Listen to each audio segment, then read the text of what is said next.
What is going on? It's Alex coming back at you with another video, and today we're going to be doing a 2-round 2025 NFL mock draft. That's right, it is going to be back to weekly mock drafts. Actually, there'll be 2 weekly mock drafts, one with trades and one without. I like to save the trades after Monday Night Football, but if you guys are new, feel free to like, comment, and subscribe. Below my face is my board. It is consistently changing as I continue to evaluate prospects. But if you are curious as to why I have some of the players ranked below my face, I have scouting report videos on all of them. Well, on every single player, at least is included in one, except for Miller Moss. But that will be coming in due time when I have all the quarterbacks reevaluated for the new games, which luckily, all 22 dude, he's been pumping out some good content for me. So we're going to be getting that on. So I'm very excited for that. Below my board, all the great ways to get involved in the community. Easy way to do that. Go to that link tree in the description. Has all the sponsors there.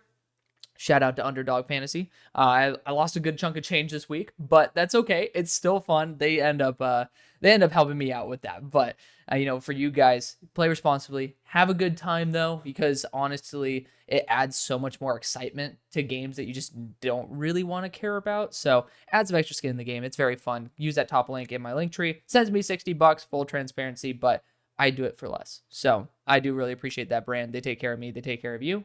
Let's get on into this. This is going to be a live 2-round no trades mock draft.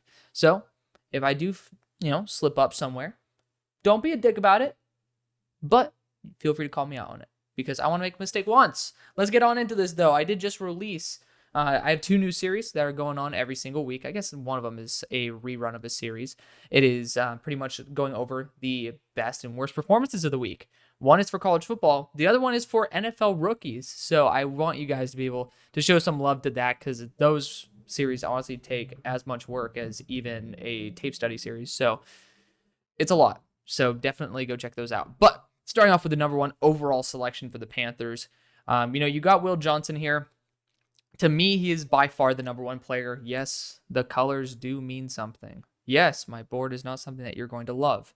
But yes, it is also 100% honest. And I challenge every other content creator to put their 100% honest board up instead of bullshitting you guys. Just my thing. But I think the 2 key positions to go after are edge rusher and corner at the moment for the Panthers. Tackle is 2, but I just don't think the tackle talent at the top for left tackle, because Icky had a little bit of a struggle bus in week number 1. I don't really think that the value is commensurate. So I think cornerback's the right move here because J.C. Horn times Will Johnson it brings more to the team than Nick Scourton would. And I don't think Nick Scourton at the moment is playing at a number 1 overall player level. Will Johnson allowed only 6 yards versus Texas this past week. So great job on him after having a little bit of a struggle week in week number 1. Still got to pick 6 though. So we're going to be going with Will Johnson. Y'all know how I roll this game. Now, of course, I do think quarterback's starting to get onto the table. If Bryce can't get over his slump of issues, and yes, there are continual excuses that we can make for him, but there's got to be a point where, he's literally, there was that play where I think he got picked off, but he's literally climbing up to pretty much the line of scrimmage, and then he just overthrows Adam Thielen for an interception. It's like, dude, that's not on the offensive line. That's on you. And y'all know Bryce was my QB1. So, I mean, it sucks, but you got to live with it. Sometimes guys just don't translate to the NFL as well as you want them to. But at pick number 2 for the New England Patriots, they're in a spot. Again, don't complain about the draft order. I'm sure that when Super Bowl odds change up, and maybe even for tomorrow's video or Wednesday's video, depending on when I get to it, because y'all know I work a full-time job, the order might change. But it's kind of fun for us to deal with this right now. It's kind of saying a farewell to maybe some of these teams that shouldn't be in here. And if I'm going to be honest, all these teams should be in here. Anywho, the Patriots sitting here at number 2, though, after beating the Bengals. God bless. God bless. Cincinnati early on is always ass. I don't know why, but I do think that you guys will be in the market for offensive line, more importantly. But Caden Wallace came in for 17 reps. I think 16 of those were run blocking, though. So he had 1 passive blocking attempt, and it was a good one. Yay. But still, jokes aside, I still think that Will Campbell would be the right move here. Just continue to adjust the offensive line, have Caden Wallace in there at guard, and maybe even Layden Robinson might be able to make it there, and have Owenu at right tackle, Will Campbell at left. I think that's how you will succeed Granted, I do think that we should be right now potentially in the market for an edge rusher, but I do also know that edge rusher in round number 2 is pretty damn solid. Tackle, not so much. So it's a little bit of a copy and paste so far from last week's, but let's see if we can change it up a little bit. Spot number 3, pick number 3, we have the Denver Broncos, and they've had some issues this past week. They put up a good fight, I gotta admit, versus Seattle. It's a closer game than I think we kind of all expected. I would like to go Nick Scourton. He just doesn't fit the edge profile that y'all would be going for. I think Colin Oliver is a perfect fit for the Broncos, just based on the fact, for Baron Browning replacement. He's just somebody that brings that very similar skill set to what Browning kind of had there at Ohio State, but even more fine-tuned for the pass rushing role. And you're going to get him probably for 3rd, if not 4th round. So just putting that out there, literally damn near a half of a year or even more than that ahead. But the Broncos, I think it's corner, I think it's tackle. I think those are the 2 positions that I'd be going after. And, I haven't gone after tackle this early for them, if I'm not mistaken. So I think it's worth taking the shot on him. Tyler Booker's now listed as a tackle. I doubt it. He had a pretty tough time this past week versus USF, which I don't know if you know, but USF ain't necessarily the best of the best. I think Tyler Booker can develop more as an offensive tackle, but he definitely showed that he's very comfortable as a guard at the moment. Kelvin Banks is going to be that guy at the moment, though.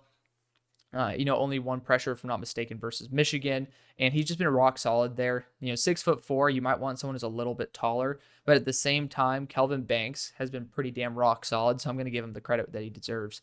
And number 4 for the Titans, it's another team that could have used Kelvin Banks, kick JC back to right tackle, and then see what happens there.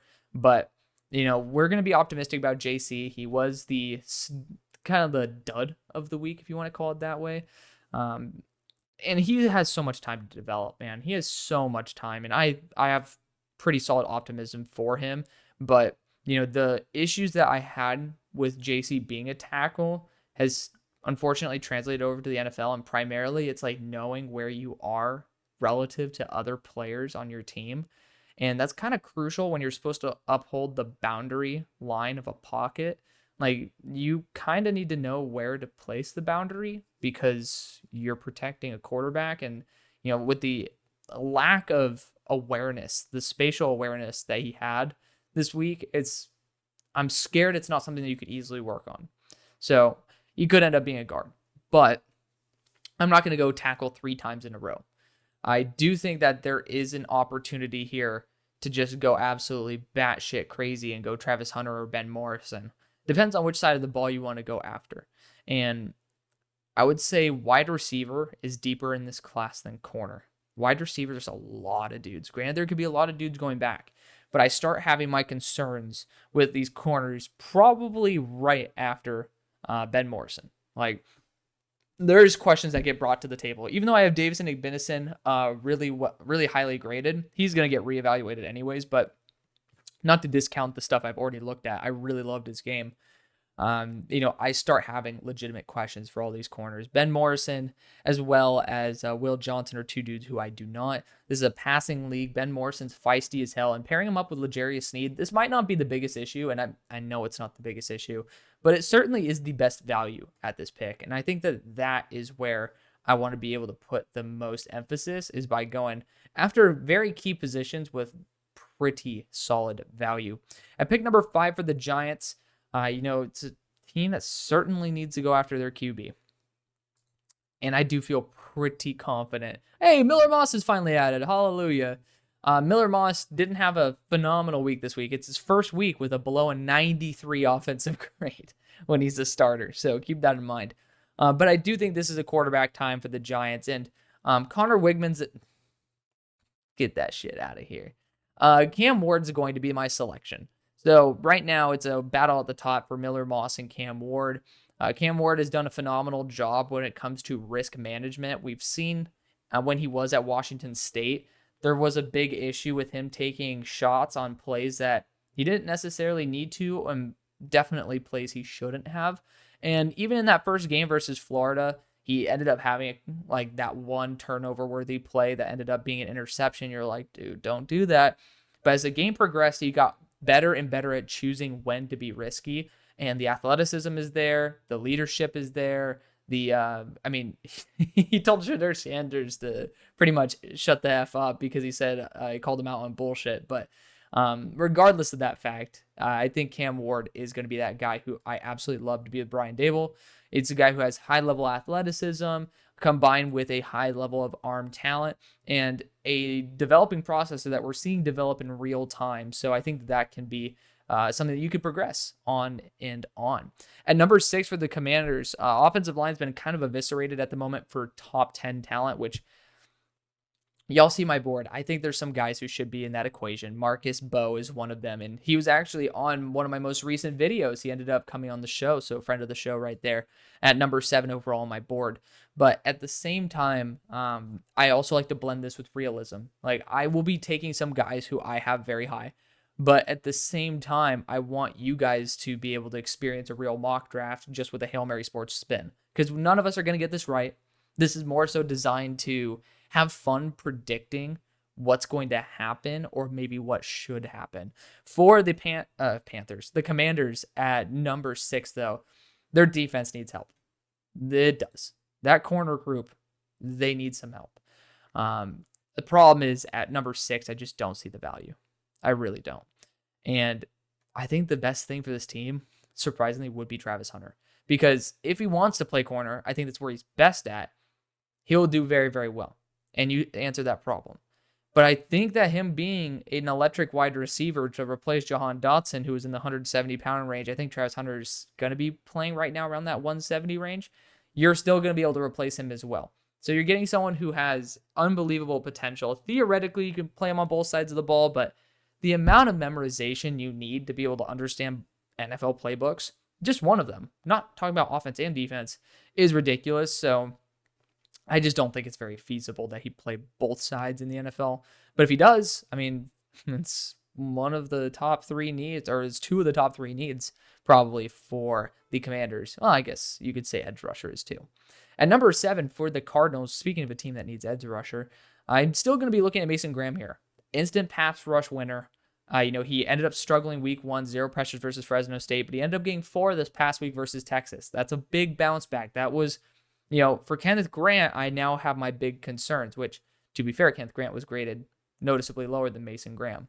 But, Mason Graham ending up having that bounce back versus guys like DJ Campbell. Granted, DJ Campbell was probably DJ Campbell as well as Kelvin Banks were the best graded offensive linemen, respectively, in terms of the talent they faced that game. So, he did the best that you could have asked pretty much, unless he would have been on the stars. He was as good as it could be without making onto the studs and duds list, so to speak, for week number 2.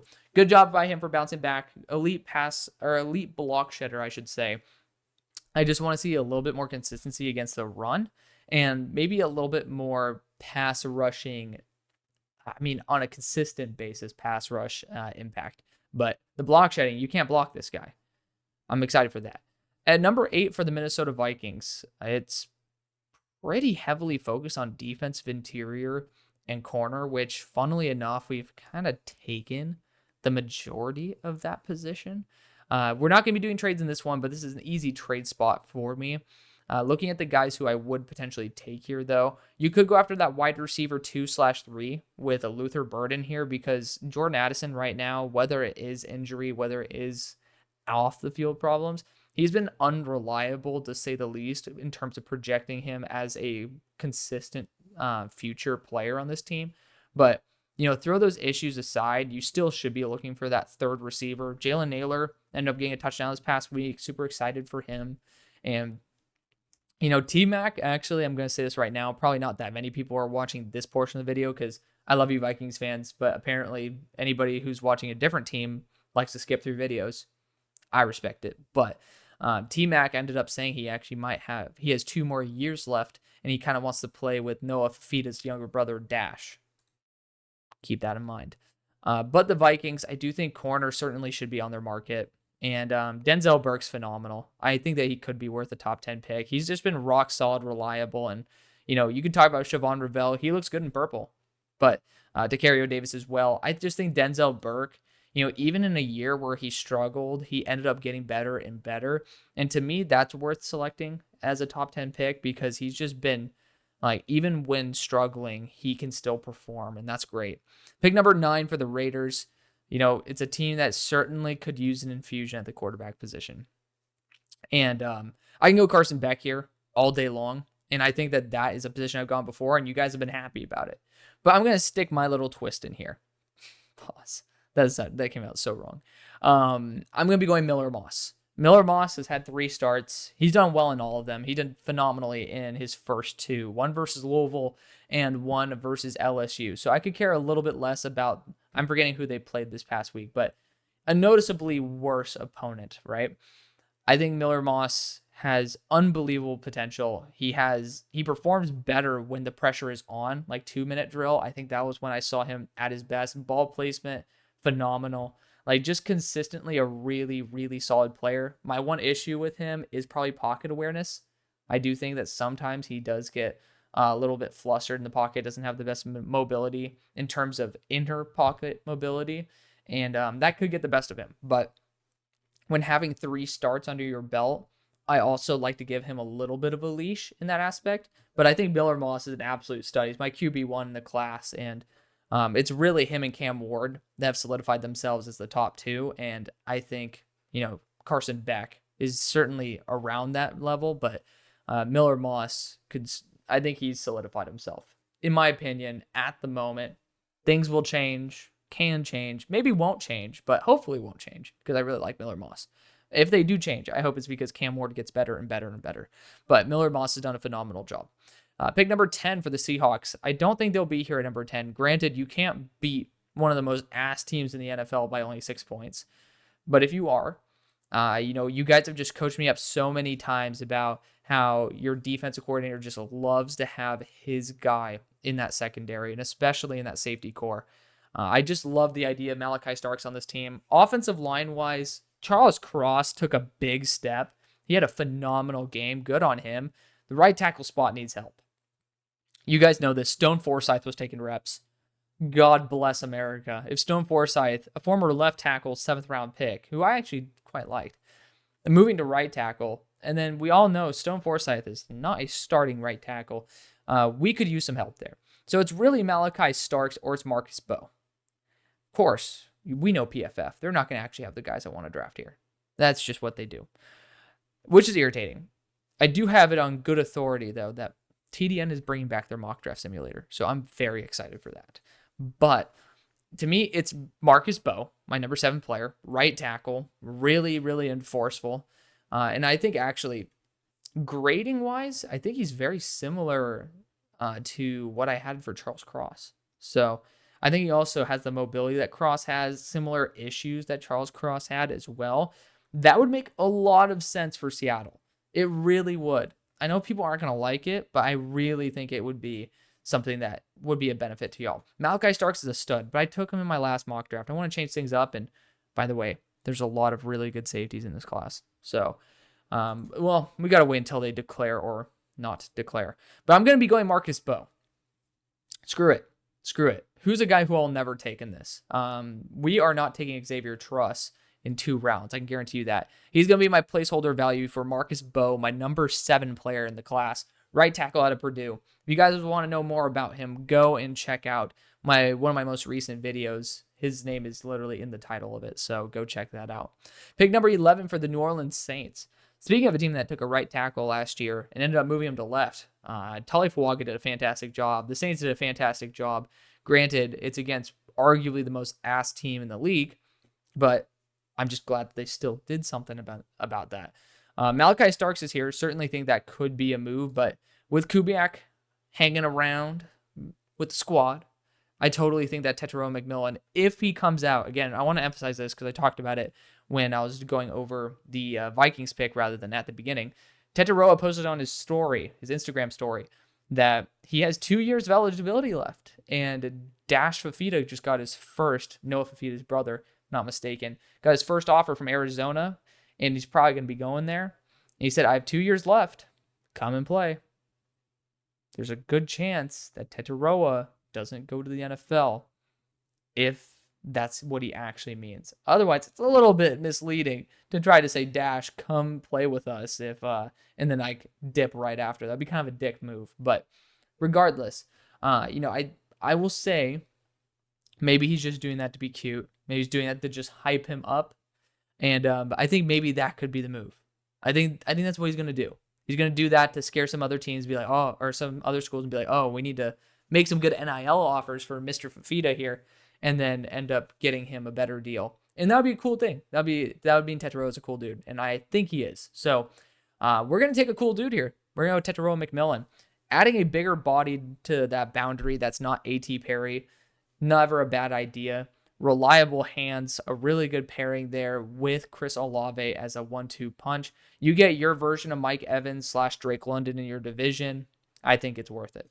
Pick number 12 for the Buccaneers. Yaya Diaby did a fantastic job. Love him. I mean, the fact is I liked him back at Louisville. I was kind of hoping that he'd take that big step up, and he has. Joe Tryon Shoyinka, no. That's what sucks, because I really wanted Joe to be that guy.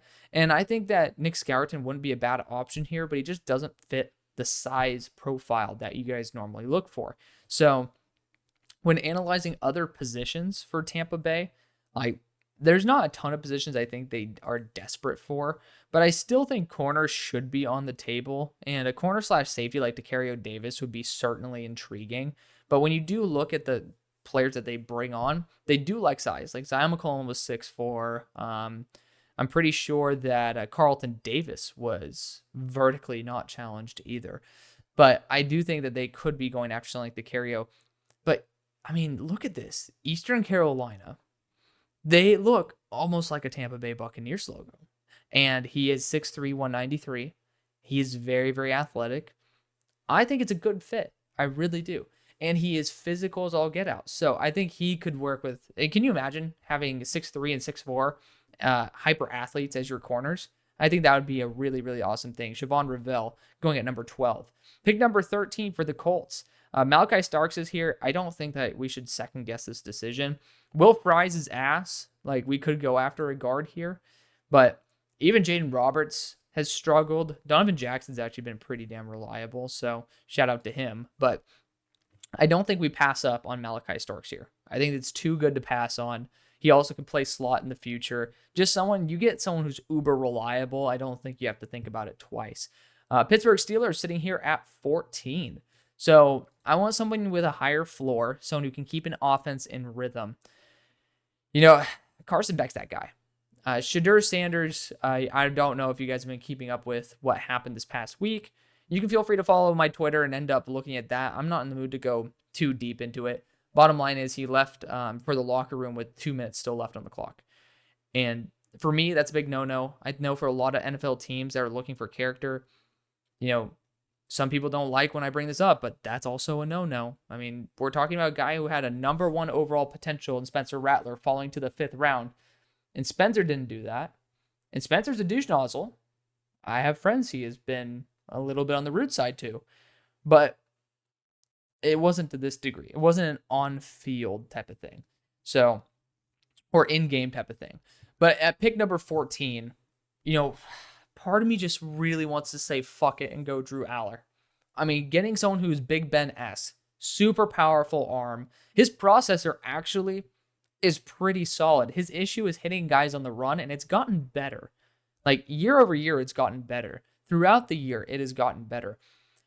I feel like this is more of a Pittsburgh style when you're looking at Justin Fields, who has, like, that Drew Aller arm strength, but just doesn't have that processor. I think we all love Justin for the fact that he has the cannon and that he has the willingness to use it as well, but he also has that mobility.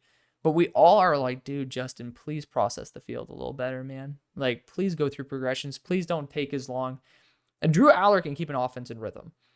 And I really do like what he brings to the table. And I've never taken him for the Steelers before, and I've always been against Drew Aller. And he has risen up so damn much. And I got to give him credit for that. I really do. This is a kid who's worked on his throwing motion throughout middle school, high school, and college. There's a whole video on it. And, it's somebody who I know has work ethic, because you will see how that's changed. And I think he's just getting more and more comfortable as he changes his throwing motion. It's not 100% natural to him just yet. But you know who also changed his throwing motion and got noticeably better? Josh Allen. And he came in extremely raw, could not exactly hit players perfectly in stride.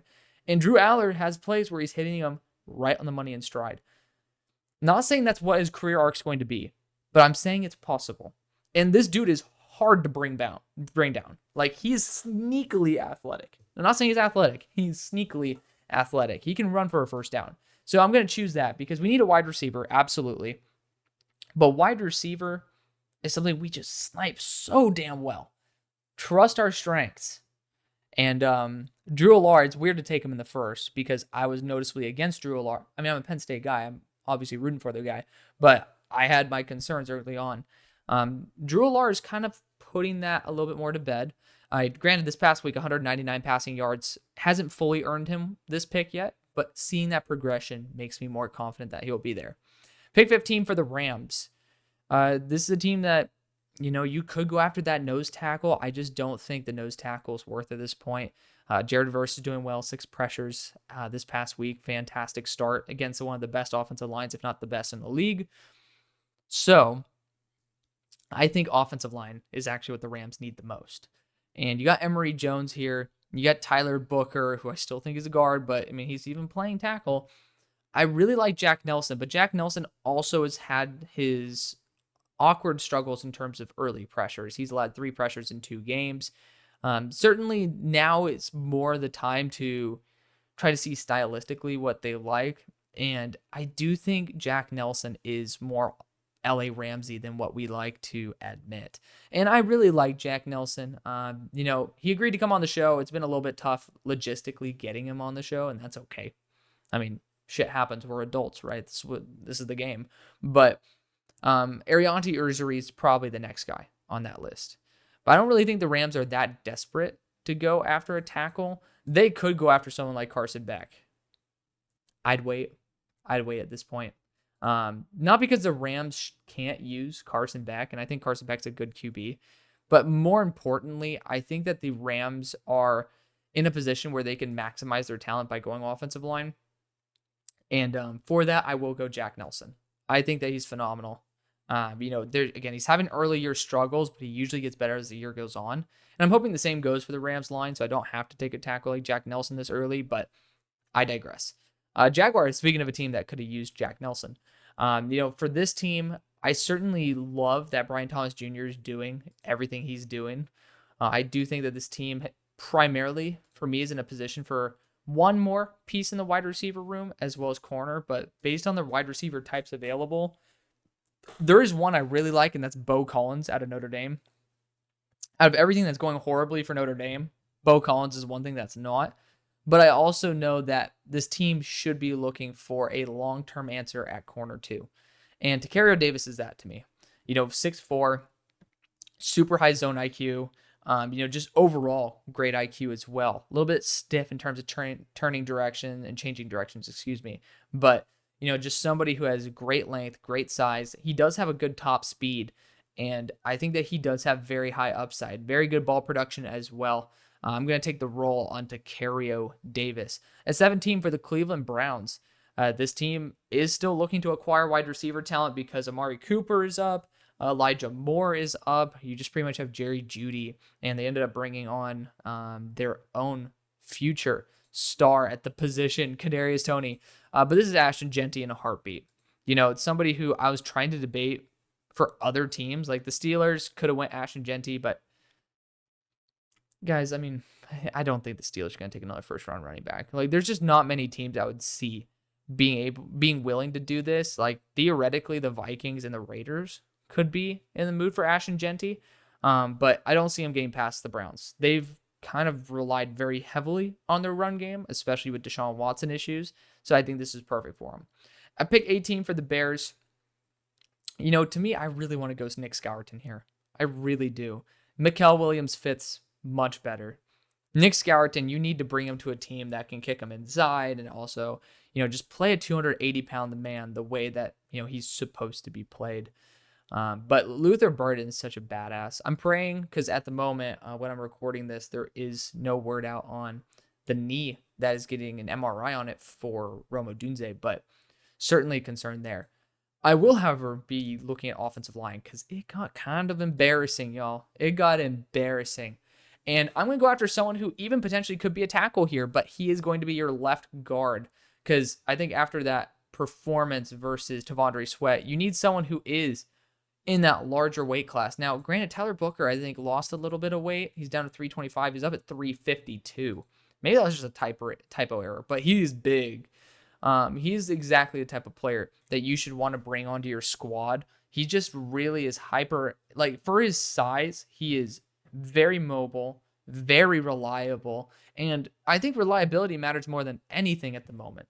And he's used to a mobile quarterback with Jalen Milroe. So it's not going to be new for him. It's not like he's used to having a statue in the pocket. So you're going to get someone who's going to be an instant impact for you. At pick 19 for the Los Angeles Chargers. Man. I mean, y'all are in a really good spot. It looks like the culture's there. I'm hoping that it's not like a Gardner Minshew week 1 thing. I know it's not because you have Justin Herbert, but you guys did far better than I think a lot of us expected right out the gate. And, props to you for that, honestly. Joe Alt looked really, really solid. This could just be the spot where you just say, hey, Colston, let's bring you to town, man. I mean, tight end wise, this team doesn't have very much to brag about. So I'm going to go after Colston Loveland here, who's really solidified himself as tight end 1. At pick number 20 for the Houston Texans, I think Nick Scourton could be an option here, but that's just not the smart thing to do. Looking at what your team is looking for, you could look for a slot if you want to have Kamari remain on the outside. He had 1 reception for 28, or not 28 yards, 1 reception for 8 yards on, I think, 25 coverage reps. So good job on you guys for getting a really good one. But this is where you could try to go after a top tier defensive back like Nick Emanwori, who had a pick 6 this week over a 90 PFF grade. The dude's a baller, straight up a baller. But I'm going to go defensive interior here. I'm going to go a cheap route and go Tyleik Williams, who in my opinion is the best remaining defensive interior in the draft, might end up being the best defensive interior in the draft. Pick number 21 for the New York Jets. Luther Burden's still such an attractive option here. Mikael Williams, unbelievable untapped potential. You could go Carson Beck as well, super high floor quarterback here. And again, there's no trades in this. Luther certainly is very intriguing. I like Luther. I mean, maybe not to the degree of some people who have him in the top 10 and such, but definitely like Luther. Could go after an offensive tackle here. We're going to be honest. That right tackle spot will be up for grabs in a year. But Emory Jones has his arm length concerns. And, there's just not much in this class, if I'm going to be blunt, at the moment. So for right now, looking at what could be the best return on investment, theoretically a tight end, but there's just, if Colston Loveland were here, I'd suggest that. You know what? We're going to do it. We're going to go Bo Collins, my number 10 player in the draft. He's not even listed on here, which is some BS. We all know this. It's some BS. Will Shepard's going to be the placeholder, but it is going to be my number 10 player in the draft. So right below my face, Bo Collins, wide receiver out of Notre Dame, 6'3", 200. Really, really good at the contested catch. Mike Williams is going to be gone after this year, so that's going to be the guy that you end up replacing him with. Not Will Shepard. That is a placeholder for not Donovan Jackson, but for Bo Collins. Pick number 22 for the Atlanta Falcons. It's Luther Burden. I mean, Nick Scourton's a really tempting option, but just go Luther, man. I mean, Ray McLeod was arguably your most dynamic weapon yesterday, and let's change that. Pick number 23, Dolphins. You guys, unfortunately, will not be able to strike gold on the edge core again because you guys have kind of already dipped into that quite a few times. I do think a safety like Nick Emanwori, Kevin Winston, would be an excellent pairing with, why am I forgetting Javon Holland's name? Nick Emanwori is going to be my guy, though. 6'3", 227. He's probably flies in the 4.3s. He could hit 4.2s. He is one of the most athletic safeties I've ever seen. Top speed-wise, you just can't get much better than him. And with a pick 6 this past week, I want to show all the love I can to my number 1 safety in the class. Pick number 24 for Green Bay. At this point, it's kind of hard to say no to Nick Scourton. It's really hard to say no to Nick Scourton. But you still got guys like James Pierce here, who I think he's phenomenal. He just hasn't been statistically putting up a ton of stats. Like this past week versus NC State, it wasn't like he put up 5 pressures or anything. So, that's kind of a baseline for what I'm looking for. You could go a wide receiver here. The Packers just don't in the first round. But, the Packers are going to do what they want to do. They went after offensive line, and Jordan Morgan got, I think, 26 reps this past week. Harold Perkins would be ridiculous at the spot, but I just don't think that's what they're going to do. I think they're going to be, looking for the future, or they're going to be, I doubt they're going to be going to linebacker again. It's probably the most difficult decision I've made so far because I don't think the Packers need much, but corner certainly is on the menu. This certainly is. And I don't know why they haven't really graded very many good corners. I like Tommy Hill, Quincy Riley-Jabbar. Like, they have some good guys on here, but like Davison Igbenison, Azariah Thomas, Ephesians Prysock, these are dudes who are legit. To be fair, Washington hasn't played anybody, so I doubt Ephesians Prysock should be graded at the moment for most people, and that's why he hasn't been updated for me. But I think it's still worth mentioning. And I will be going Davison Igbenison here. I know the defensive coordinator is a big fan of physicality, and Davison Igbenison is that to a fault. So Jordan Hancock's going to be the placeholder because he's Ohio State, and he's definitely not being drafted by me. I am not a Jordan Hancock guy. So that's going to be the selection. Davison Igbenison, my number 6 player in the draft. 25 for the Cowboys. Dude, Nick Skelton's slipping, but that's just what happens with these bigger dudes. Mikael Williams is still here too. The one thing the Cowboys have now proven through 1 week, edge rushing is not going to be an issue. Kalen Carson did a good job at corner as well. So you guys are 3 deep right now at corner, if I'm not mistaken. So that's a big plus. Big plus. Now, you just paid Dak, just paid CD. So looking at who's next in line, that interior offensive line, you got Cooper Beebe there, but you also have Zach Martin, who's going to be coming due in the near future. He might want that payday. He might. But, I mean, to be fair, this team is more complete than I think we give it credit for.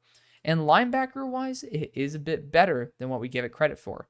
That being said, Harold Perkins and Jack Kaiser are both worth first-round picks, in my opinion. One is going to be more of a pass-rushing presence like Micah. Micah needs to get paid, too. My God. But Micah's going to get paid. Jack Kaiser is very interesting to me. But I do think, based on all the options available, I'm trying to remember exactly what my dream situation would be. Like, I could go Jaden Roberts here because I do know that he's going to be a selection by the Eagles, by the Lions, held by the majority of these teams after, because Jaden Roberts has ridiculous potential.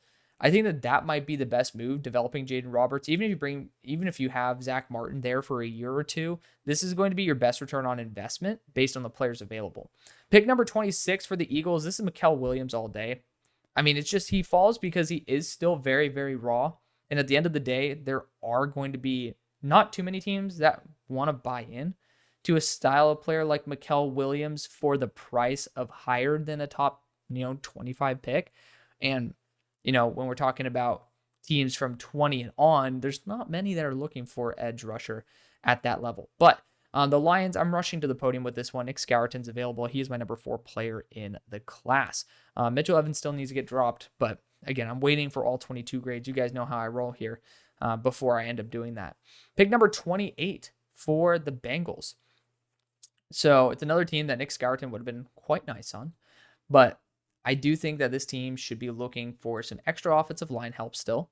And Donovan Jackson's here. I really do like what you guys could bring with Donovan Jackson. Parker Brailsford's great. He's just sub 300. I doubt he'd ever be considered in that first round. And I've been wanting to push these offensive linemen up a little bit higher because Donovan Jackson is awesome and he just continues to slip.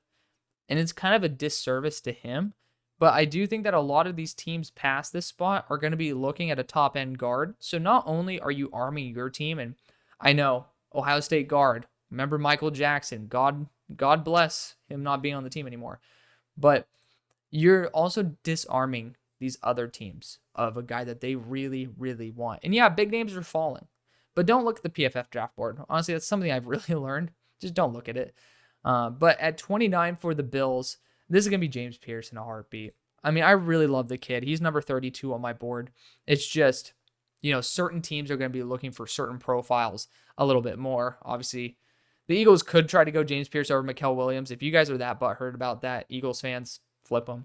I'd take him in the other order anyways. But regardless, at number 30 for the Baltimore Ravens, offensive line is the spot where I'm really looking at the most. And Arianti Ujiri is such a fun choice for this team. Emory Jones, you'd have to kick him to guard, but at the same time, the two teams right after you need a right tackle or a right guard. Well, right tackle first, then a right guard next. And Emory Jones will be a right tackle or a right guard. You could give the massive middle finger and just say, hey, we're going to kick Emory Jones to a guard spot and then just go from there. It'd be nasty. And then you could try to develop him as a left tackle. You know what? Emory Jones is a nasty player. I think he'd be a really good Raven. He looks good in purple. We'll rock with that. At number 31 for the Niners, they might be willing to rock with Carson Beck still on the board, by the way. But again, quarterbacks do slip. If you don't go in the first round, there's a good chance you go somewhere else. But I think the Niners are a team that would take a shot on Harold Perkins at 31. You could use him as a Sam. You can just kind of play around with where he's going to play. And the Sam role is quite valuable on this team. Brought in Devondre Campbell. You've had Oren Burks there. Like, go for Harold Perkins. It's going to scare the shit out of the rest of the entire league. But you got to go after the best player available. And that is the best player available. At pick number 32 for the Kansas City Chiefs. This is where you might convince yourself that Kenneth Grant or Deion Walker might be worth it. And both of them have their respective issues. But when you look down the board, you do have guys like Shamar Turner, Shamar Stewart, Riley Mills, or I meant Shamar Turner the whole time. Shamar Stewart's the edge rusher. But you got Howard Cross, Bear Alexander, then obviously these two guys. So there are players, Walter Nolan, that I feel comfortable with in round 2 to where I can pass on these dudes in round 1. And I know it's sacrilegious to do that. But let's look at the offensive linemen first and see if we're going to be missing out on anybody.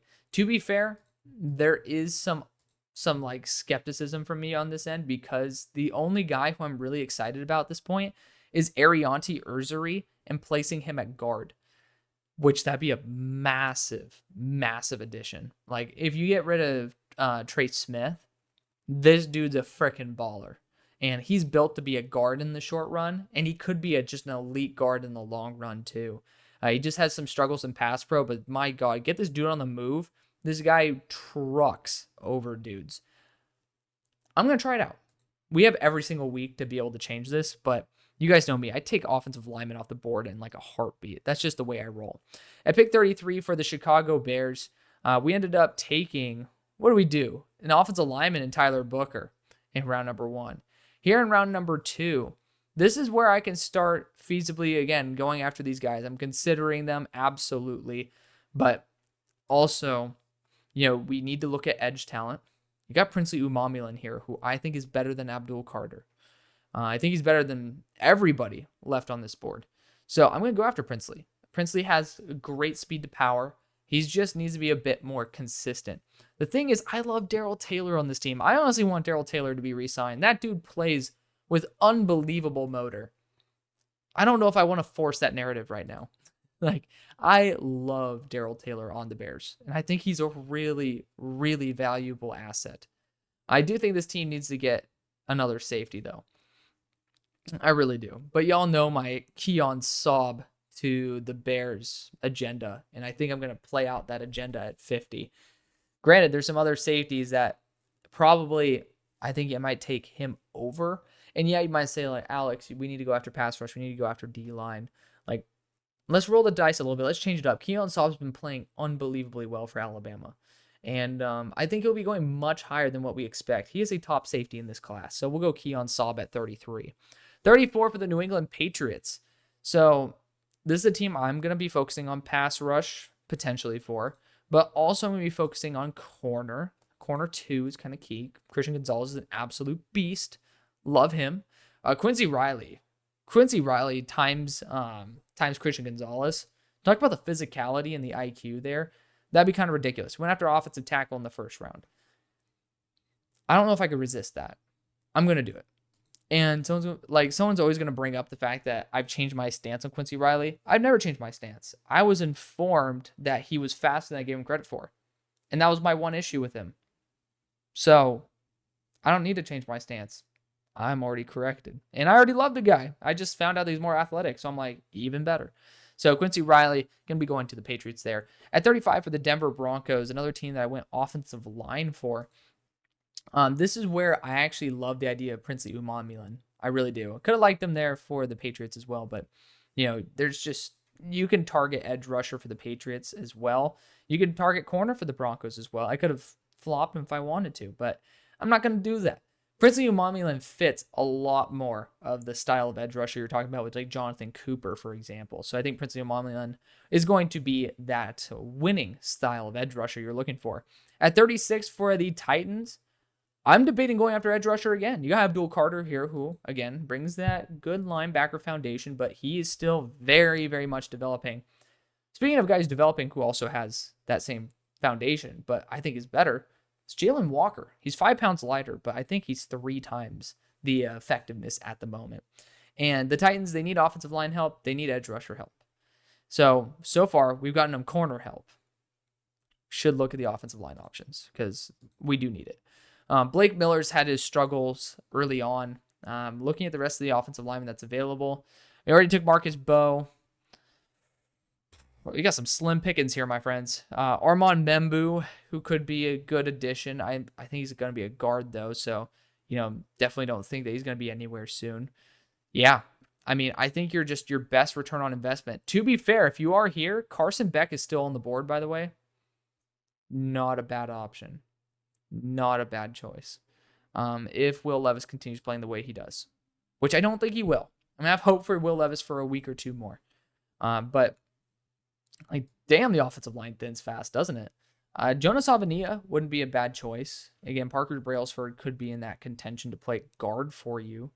My God, it's just so quickly that this board just kind of falls apart. Actually, I love Jake Slaughter. He actually should be going in the second round, in my opinion. But we're going to be going after edge rusher here. So it's Jalen Walker, Abdul Carter, and Kamen Rucker. Kamen Rucker is more productive than all of them, but Jalen Walker, he has the most potential out of all of them. Number 37 for the New York Giants. Kenneth Grant is very intriguing to pair him up with Sexy Dexy. I mean, that's just talk about a dynamic duo for the future. But we went after Cam Ward in the first. I still think bigger receivers are key here in the second. Just getting someone who's reliable. I love Jaden Higgins. I think that he should be the choice here. But I also think the more likely option is Alec Iomaner out of Stanford. He had a tough week this past week in terms of production, which is weird, but I think he'll bounce back. He's really, really well built. You guys can take a peek at it right there, 6'2", 210. And he's that guy who ended up putting up over 150 yards on Travis Hunter. Pick number 38. Speaking of Travis Hunter, the team who I had draft him, I think Travis might end up being the wide receiver on the team. So looking at other corners, because we need help there. The 2 guys I like the most are the smallest guys, and one of them's from Kentucky, which, I mean, y'all know that there is some genuine fear about taking another Kentucky corner. Or taking another skinny-ass corner in Kobe Bryant. So I feel like this team would have to address it in free agency at this point. The only other guy... Well, I actually love Ephesians Prysock and Azariah Thomas. Those guys could be good fits here. You know what? We'll go Ephesians Prysock. I like that. We're going to use Tony Grimes as the placeholder, but Washington corner, my number 12 player in the class, Ephesians Prysock, 6'4", a little bit limited athletically on the top speed, but kind of the antithesis of Decario Davis, really, really solid and shifting his direction. Pick number 39 for the Cardinals. Theoretically, you could have went defensive interior here. Could go with it again if you wanted to. Just say screw it. But we're going to go Carson Beck. No, we're not. I think that this is a prime opportunity to continue developing the defense. And I was talking about Kamen Rucker earlier, and he's so worth it at this point. Abdul Carter is too. But Kamen Rucker, I graded out better than Abdul Carter, and he's been just super duper reliable. I don't know why people don't like Kamen Rucker. But at number 40 for the Buffalo Bills, we ended up taking James Pierce in the first. So technically could have gotten Abdul here as well, but I really like James Pierce. Wide receiver is the way to go. And you got Jaden Higgins. That's a really, really good choice. You also have Emeka Egbuka here. Also a very, very good choice. But there's someone who's not even mentioned in here that I really want to give a shout out to. It's Colby Young, wide receiver out of Georgia. He's somebody who I think could be a really good addition for the Bills. But Emeka Egbuka to the Bills has just been the rock solid thing to do. So that's what we're going to do. For 41 for the Las Vegas Raiders. Surprisingly, you guys aren't using your defense the way I thought you would. So I'm a little bit concerned about that. However, we went after a quarterback in the first. Technically could have waited for Carson Beck. I didn't think that was going to happen, but it did.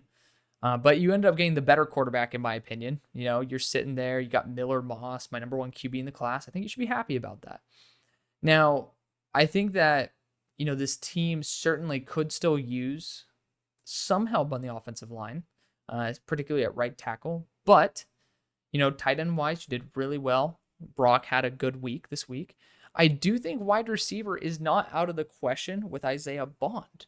And you can build, in quotes, that bond between him and Miller Moss, bringing them together, because wide receiver quarterback duos do so well. And I think that explosiveness is kind of lacking in the offense right now. I know that, was it Trey Tucker? He's popped off in the preseason, but for me, I really want to bring a little bit extra juice to the table. And I think Isaiah Bond is going to be that future for the team. It's, best player available. He is a stud. I think it's worth taking the shot on. At 42 for the Seahawks, Abdul Carter might be worth it at this point. But in the first round, we ended up drafting Xavier Truss. No, I'm just kidding. Not Xavier Truss. We ended up drafting Marcus Bowe, right tackle out of Purdue. So he fixed the offensive line. Safety, still kind of a thing. This is where I heavily would have considered stealing my Bears darling Keon Saab. Definitely think that safety should be on the menu, right? And guys who I really like, Dante Trader probably is a round 3 option in Seattle. Going to be baller. Billy Bowman, love it. Kevin Winston, love it. But I really, really like the idea of Jack Kaiser on this team. This team's identity is defense. And if I'm not mistaken, both of your linebackers are on 1-year deals. So could bring him back. But Jack Kaiser is supremely my number 1 linebacker. He's my number 5 player in the class. It's just linebackers don't go in the first. So I ended up going with him here at 42. At pick 43 for the New Orleans Saints, went after Tetairoa McMillan in the first. At this point, Abdul Carter is very intriguing, except the defense is pretty damn locked down. I really do like what the defense is doing right now. Now, getting a depth safety to develop, maybe not a bad idea. But I think offensive line at this point is worth taking another shot on. And this is where someone like Blake Miller could be a very big asset, or Jonah Savania.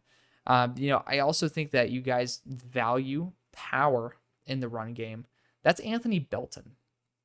Anthony Belton brings the boom, so to speak. And you guys do tend to draft in the second round or even in the first a bit higher. This past year, I liked what you did in the first. But you guys actually did a really good job back. Like, in your draft was honestly freaking solid.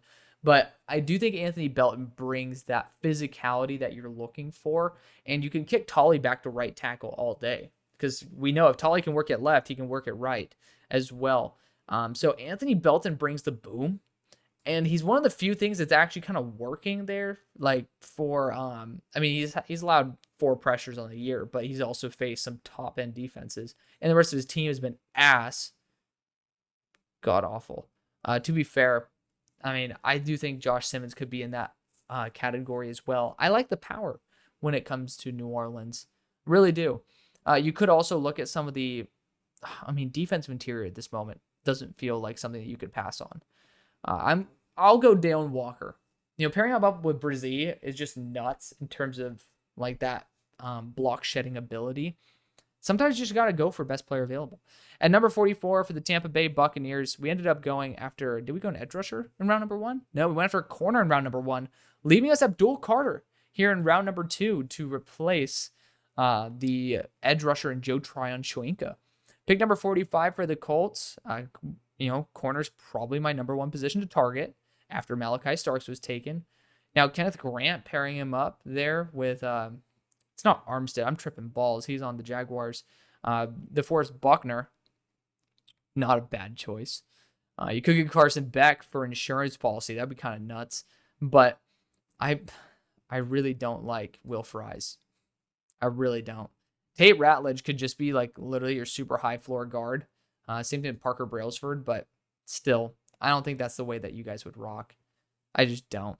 Azariah Thomas is he just probably won't get drafted this high. That's my only issue with him. It's literally like my only issue. We're going to go Jonas Savania to play guard. Abso-freaking-lutely. He's a right tackle that some people think should play guard. And he has that size, that physicality profile. I think that's exactly what you guys should be looking at. Okay, so the Steelers here at pick 46 drafted a quarterback in round number 1.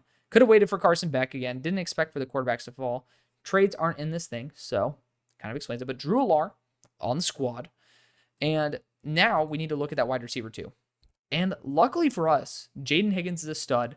Deion Burks is an absolute stud. And again, Colby Young, who's not even listed on here, also a stud. Deion Burks and Jaden Higgins are two of my top 4 receivers in this class? Because, I think Bond and Burks are like pretty much tied. So it's it's Burks / Bond, and then it's Bo Collins, and then it's Jaden Higgins.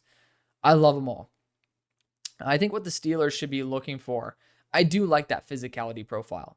Deion Burks would essentially compete with Roman Wilson in the future, but he could play on the boundary. It's just, he's 5'9".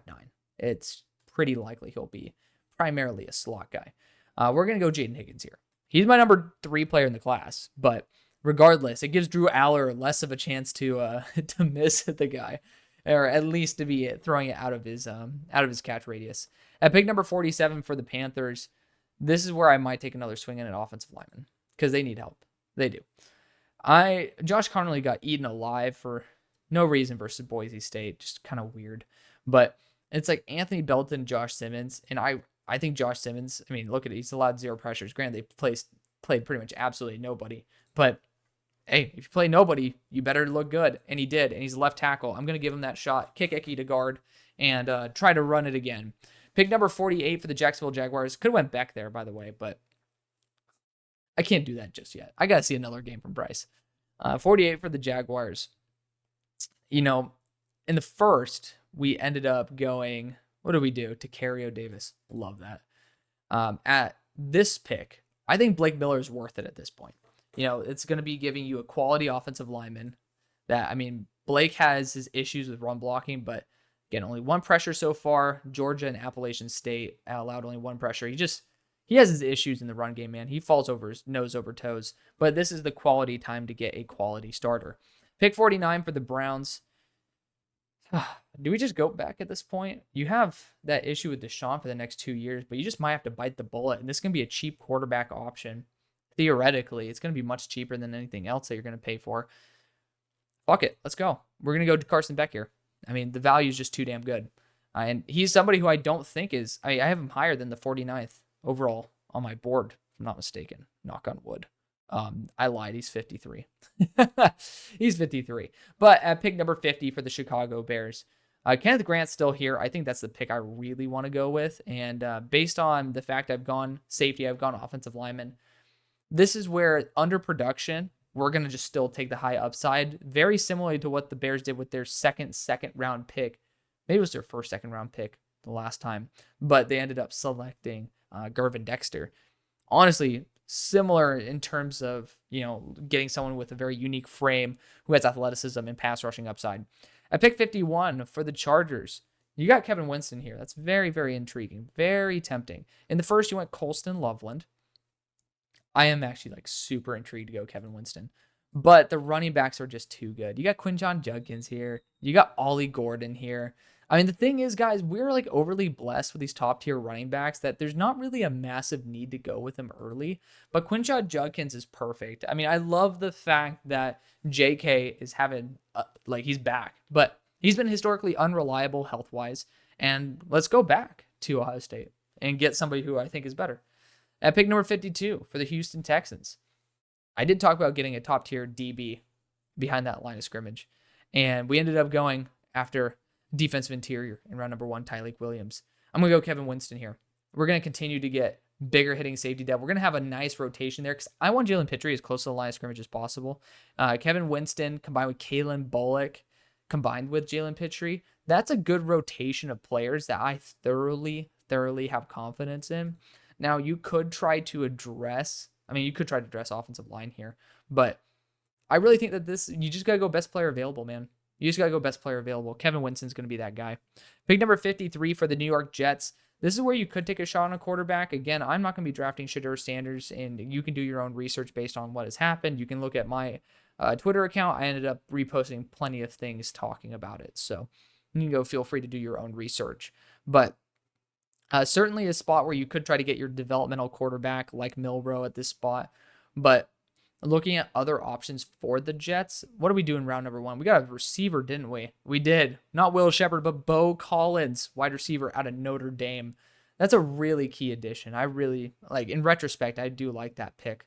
Looking at other options, though, you probably might actually be looking at an edge rusher here like Colin Oliver, who's really productive. But that's more of a third-round type of guy. Danny Stutzman's really, really intriguing. I think he could be a massive addition on this squad because he's doing better than he did any year, so I love seeing that progression from him. But the Jets don't really need much. I don't think so. Right tackle, though, I think you can get someone who's super high floor here. Johnny Cornelius has done a pretty damn solid job. I mean, obviously in 2022, he was better than he was now, but week number 1 versus Idaho, he allowed 2 sacks. I don't know what the hell was up with that. But then this past week, he ended up bouncing back and having a phenomenal game. So I'm actually going to roll the dice on a Johnny Cornelius, get a future right tackle here who just has that super high floor because your right tackle is on a 1-year deal, man. If I'm not mistaken. Feel free to correct me if I am wrong. Pick number 54 for the Atlanta Falcons. Got ourselves a wide receiver in round 1 in Luther Burden. It's pretty much down to edge rusher. And, it's heavily down to edge rusher, but also corner at this spot. JT Tuimoloau might be worth it, but again, you're kind of telegraphing that, edge rusher seems to be something you should figure out in free agency. Corner still available here. And I like Maxwell Harrison. He brings some physicality to the table that his 180-pound frame doesn't necessarily convey. But I really do like it because then we can kick Clark Phillips to the slot. Bring out Maxwell Harrison here. At pick 55, the Dolphins ended up getting their star safety in round number 1. I actually really like the idea of going Danny Stutzman here. It's really good value, but also could go offensive line. It's just a team that doesn't value it that much. We're going to go Danny Stutzman and just continue developing the defense. He's someone who could take reps outside at edge as well if you want him to because he has great athleticism, but he's going to be a guy who could be a captain of a defense. Pick 56 for the Packers. I think we went corner in round number 1. We did in Davison Igbinison, my number 6 overall player. Here at pick 56, let's get some defensive interior talent. Now, Walter Nolan or Bear Alexander? That is the question. And Bear Alexander has better talent, but he also has motor concerns. We're going to go after Walter Nolan out of Ole Miss. Freak athlete. Worth taking a shot here at 56. Pick 57 for the Dallas Cowboys. A wide receiver 2 is kind of crucial. And round number 1, we ended up going after Jaden Roberts, which I think it is key to continue developing the offensive line. It's super crucial for this team. Deion Burks is fantastic. He's deserving of being a wide receiver on this team. Even though you won't be able to put him in the slot like CD, at pick 57, it's damn worth it. At pick 58 for the Philadelphia Eagles, went after an edge rusher, Mikael Williams, in round number 1. Here in round number 2, I would have loved a developmental offensive lineman that's like a developmental tackle like Jonas Savania. Not available at the moment. We kind of got yeeted when it came to that. My next best player that's actually on my board is Azariah Thomas, not someone that this team would go after. Sebastian Castro, also not something that this team would go after. And then the next best guy is Trevor Etienne, which this team also wouldn't go after. Mitchell Evans, which is going to be pushed down, but I do like the idea of going a tight end to this spot. There's actually, this team is in an interesting position based on the value that is available. So I do think tight end should be the choice. Oscar Delp has been extremely underwhelming. The guy who I really love here is Tyler Warren. He just came off a 117-yard game, or was it even more? He's had 171 yards this year, but I'm forgetting what he did this past week. It was well over 100 yards. Might have been 141 yards in the air. He's just somebody who absolutely goes off. He has big whiffs, but I love the fact that the whiffs are very, very small in terms of the quantity. They're big whiffs, but the consistency has gotten better this year, and he had a really big breakout game again. He had it versus Ole Miss. He had it again this past week versus Bowling Green. It was a kind of a tight end matchup between him and Fannin, which Fannin's the other guy who I had mentioned there for the Eagles. At pick 59 for the Lions, we got edge rusher in round number 1 with Scarton. Ridiculous value. Ridiculous. Interior offensive lineman like Brailsford, not a bad choice, but I want to just get someone who is super reliable, guys. And that's Tate Ratledge. Like, you just know he's going to hit. It's just that dude who's going to be uber reliable. Maybe not going to be like a top 5 guard, but this guy is just rock solid. And that is worth bringing on your team. Tate Ratledge out of Georgia. Pick number 60 for the Cincinnati Bengals. I think running back at this point, not a bad choice. We went after interior offensive linemen. Did we go Donovan Jackson? I mean, there you go. You keep him in the state of Ohio. We might even go Trey Henderson here. That'd be fun. Ollie Gordon's available, though. Kind of hard to say no to him. Kyle Monungai.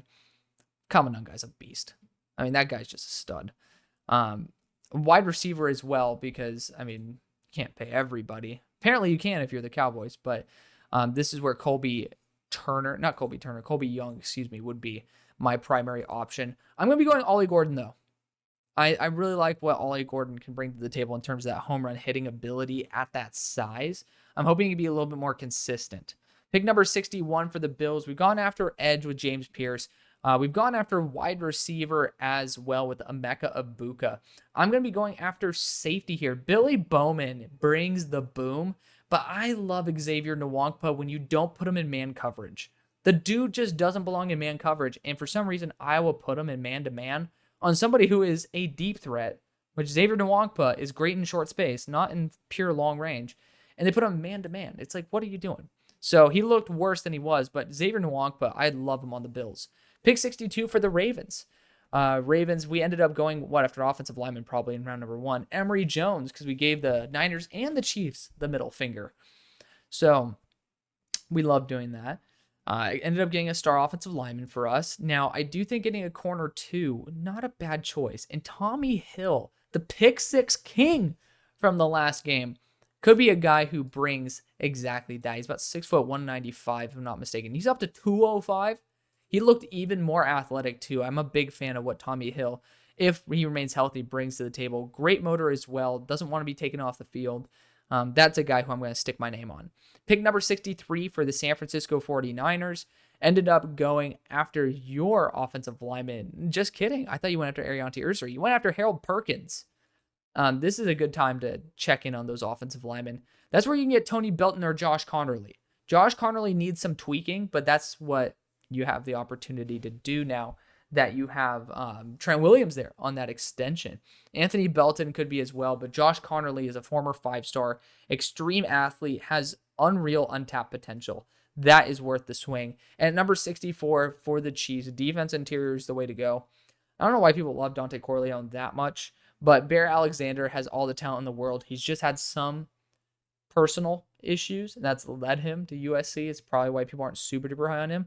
But the talent level is number 3 defensive interior in the class. So at number 64, I'm willing to let Chris Jones work his magic on him. We're going to go Bear Alexander at 64. So that's going to be the video. Thank you so much for watching. Stay tuned for more. I love you. See you on the far side. Peace.